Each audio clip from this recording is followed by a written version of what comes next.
अस्सलाम वालेकुम। शाहिद खुसो work YouTube channel में तव्हां सभिनी दोस्तनि खे प्यारनि प्यारनि खे दिलि वारनि खे सिंधी भाइरनि खे ख़ुशि आमदीद।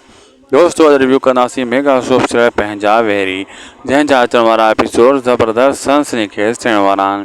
छो त ड्रामो बहितरीनु ज़बरदस्त मोड़ ते पहुतो आहे। अचण वारे एपिसोड में इहे सीन तव्हांखे बहितरीनु सीन ॾिसण वटां मिलंदा।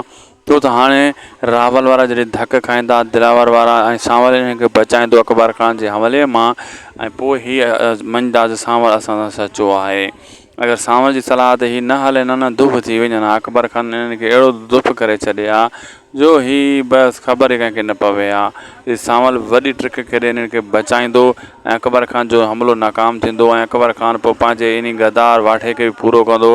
ऐं हीअ जेको आहे असां रावल वारा जेका आहिनि इहे वरी कंदा मंसूर ख़ान ते शक। मंसूर ख़ान परेशान थी वेंदो, विच में फासी वेंदो, यानी हिकु गेम उल्टी पइजी वेंदी मंसूर ख़ान जे कंध में। दोस्तों अॼु जो वीडियो पुॻो पंहिंजी पुॼाणी ते। अगरि अपडेट तव्हांखे सुठी लॻी त महिरबानी करे असांजे हिन यूट्यूब चैनल शाहिद खुसो वर्क खे ज़रूरु सब्सक्राइब लाइक शेयर कंदा। मौला तव्हांखे ख़ुशि रखे।